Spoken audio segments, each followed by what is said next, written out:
Thank you, Piyush ji, for joining us. It's nice to see you around in Mumbai these days, ever since you've become a Lok Sabha member from Mumbai. Well, I've always been a Mumbaiker, and but good to for see the you rest of my life, I love to be in Mumbai.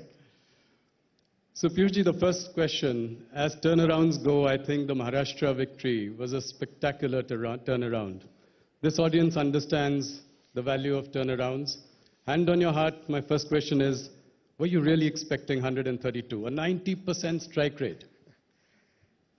Well, I can acknowledge that we didn't expect to win 90% of the seats. But whether it's Nitinji, the rest of our national leadership, Honorable Prime Minister, Rajnathji, Amit Bhai, Naddaji, we were all very clear that the people of Maharashtra cannot be conned, cannot be taken in with a fake narrative a second time around. They are much smarter.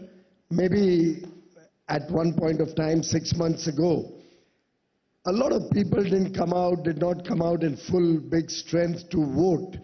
And we found the voting percentage down. We found that we lost a lot of seats with very small margins.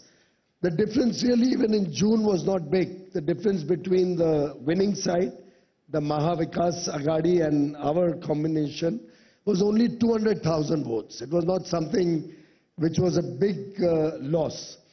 But we pulled our socks up, we got the act together, and I think whether it was the performance, both when Devendra Fadnavis was Chief Minister for 5 years, the last 2.5 years when Eknath Shinde, Fadnavis and Ajit Pawar worked as a team, whether it's the central government performance, when you take all of it together, people had a sense of feeling that they had let down the Prime Minister for all the good work that he had done and the Maharashtra government, the Mahayuti, had done.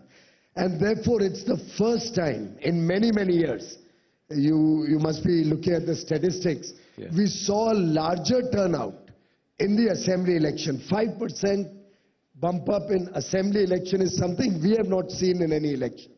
And therefore, you could see the massive scale of victory.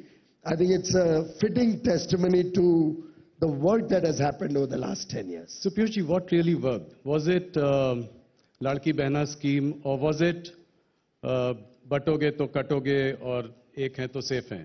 What really clinched it for you? Well, very clearly, the government, both at the center and the state, working on the 3 tracks.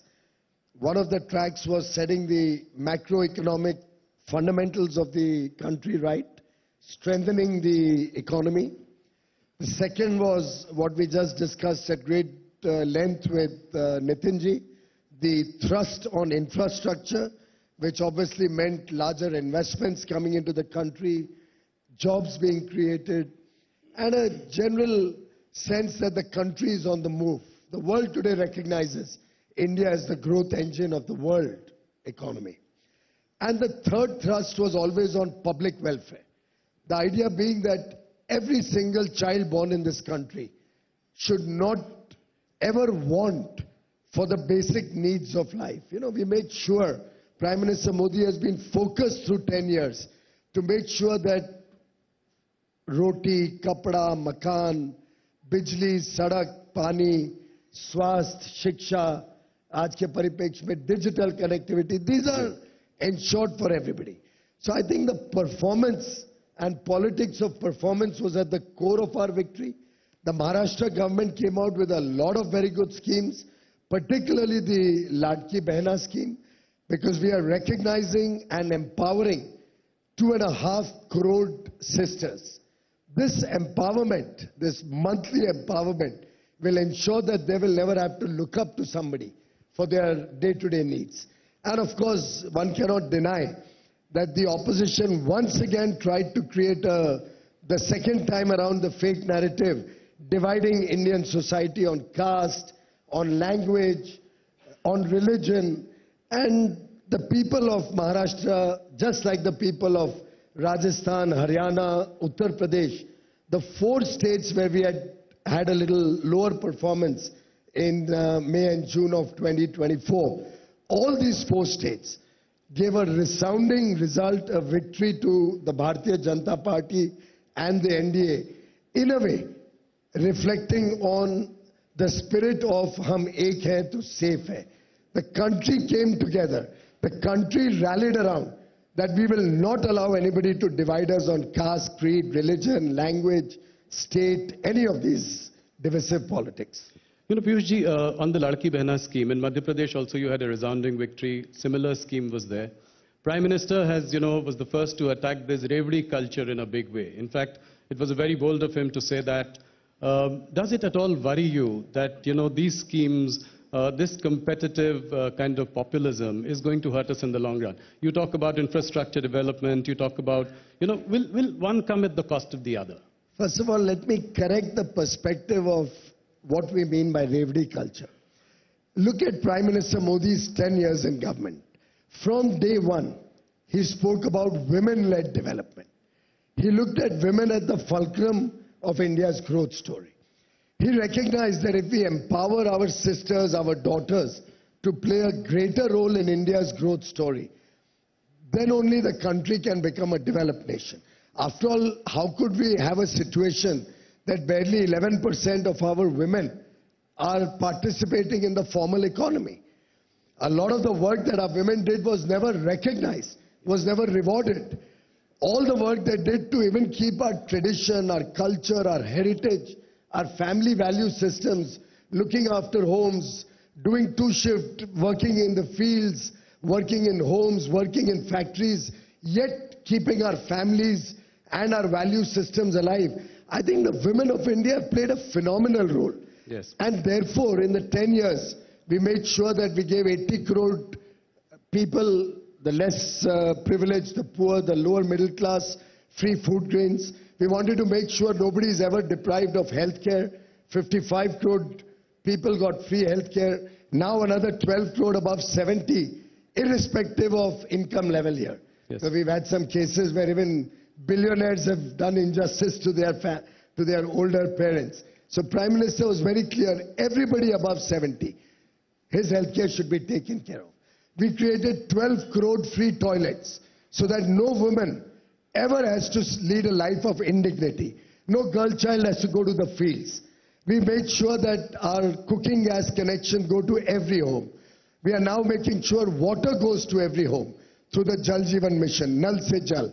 Already 15 crore more homes have got water directly at their home. 4 crore free homes to the poor, another 3 crore in these 5 years. All of this, one can call this also Revdi, but I believe this is empowerment, empowering inclusive growth. And similarly, our money going to the women will empower them to play a more important role in India's growth story. And every place where we have provided any of these benefits, we made sure the budget could take care of it. Sure. We are not like Himachal Pradesh that we are going to go bankrupt, or like Karnataka or Telangana, who have promised a lot of things, but don't have the elbow room or the budget to deliver on those promises. So they are bringing all sorts of caveats of failing to pay their pensions and salaries. None of the BJP or NDA-led states or the central government has led fiscal profligacy or weak fiscal situation determine their unfortunate disaster which we see in some states. We'll carry on this discussion at some point later. Today time is a little short. So next question. I think GDP growth in Q2 weak at about 5.4%. Markets also seem a little lackluster. There seems to be urban stress. What is your prognosis of the economy? Well, I think government of India and the Indian economy doesn't work like the stock market quarter se quarter tak. There will obviously always be a couple of times when we'll have to see some weakness, as Honorable Finance Minister rightly pointed out. This is the lag effect of the election period. The Q1, we had an election, and all across the country, obviously, spending was a little slower. As Honorable Nitin Gadkari ji said, we can clearly see that this quarter, whether you look at all the initial numbers of GST collection, you look at the manufacturing index, you look at the IIP numbers, by and large, all the numbers, the basic strength of the economy seems to be pretty much intact. We feel that at the end of the year we'll grow quite decently, will continue to be the fastest growing economy. We could have benefited with some help from other quarters also. But the government, आपका इशारा यहाँ बैठे लोगों पर है. मेरा कोई इशारा नहीं है, मैंने सिर्फ कहा ये संयुक्त प्रयास What can they do to help your case? सभी का प्रयास होना चाहिए. मीडिया भी पॉजिटिविटी ला सकती है, शायद मेरा इशारा आपकी तरफ था. In the last interaction you had with us when CNBC completed 25 years, you urged the RBI governor to go in for a rate cut. Do you think that RBI should drop its reticence and looking at the GDP numbers, go in for a rate cut? No, I recall very correctly what I had said. I did not talk about a rate cut at all because that's not my remit. I'm not entitled to interfere in the regulator's independence. Sure. What I only mentioned was reiterating what the chief economic advisor in the economic survey had mentioned. And I have been strongly a proponent of this, not today, not for the last 2 years, 5 years, but even before I became a minister. I remember talking about this, probably Lata is here, must have done some interviews with her in the old days on this issue also. I can't for the life of me understand how the demand of onion or tomatoes or potatoes or rice or pulses is going to be affected by interest rates, whether they are high or low. I just can't for the life of me believe that we have not yet been able to evolve out of a outdated historical thinking where we are looking at the total retail inflation or CPI. It's time, as the famous saying goes, when things change, you have to change with time. Life is not always just a constant. And I do believe some economists should put their heads together and try to decipher what is the impact of high interest rates on food inflation, and are we not actually fueling further inflation and adding to the woes of inflation to the common man by keeping interest rates high. I personally believe this is a debate whose time has come. Sir, your personal view, you're still saying that it is time for a rate cut? Well, once you eliminate food inflation from the basket, the rest would be for all the policymakers to sit down and take a sensible decision. Piyush, slower capital spending has resulted in moderate economic growth. Central government expenditure in the first half was 15% lower.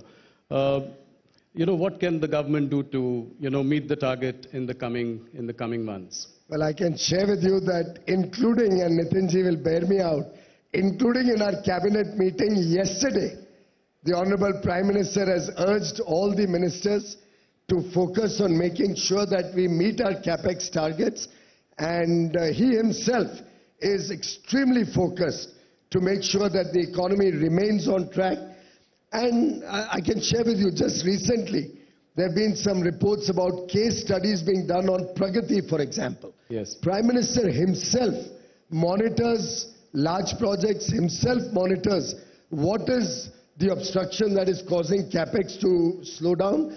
And I'm very confident, just as Honorable Nitinji was, that you will see an uptick in investments.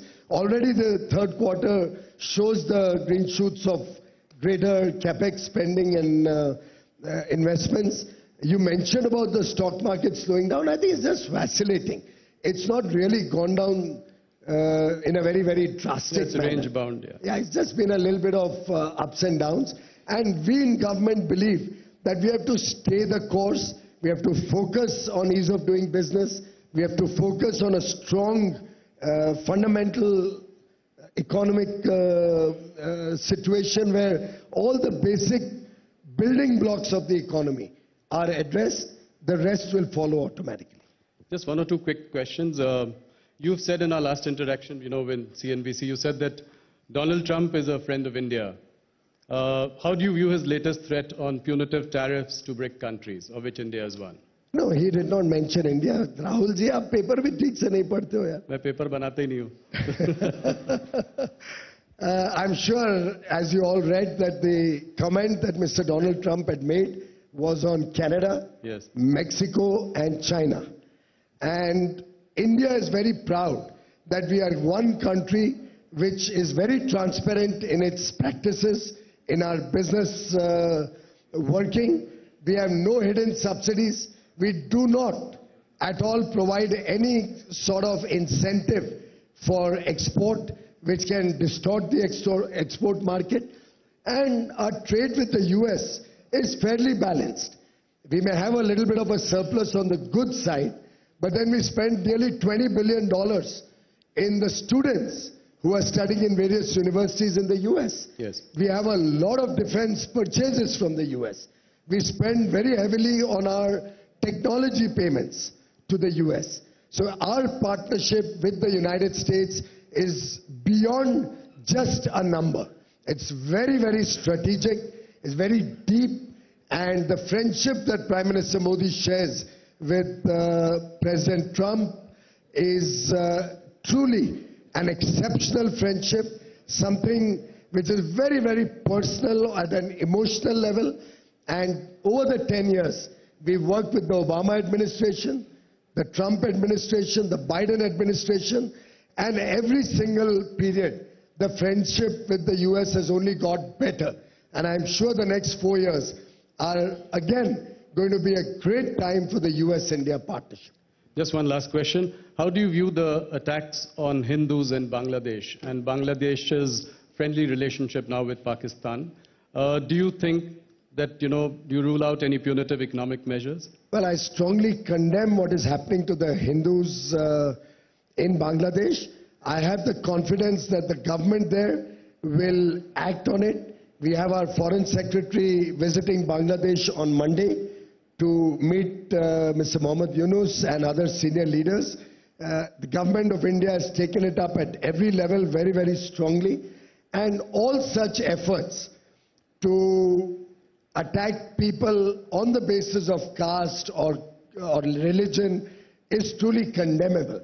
And I do believe any effort also to derail the Indian economy and the India growth story, sometimes led by elements outside the country, about which we have recently also spoken about in Parliament. Yes. Efforts like the OCCRP coming out with reports hitting at the basic fabric of India, hitting at India's secular fabric, hitting at India's growth, coming out in a timed fashion, every time to coincide with the Parliament session.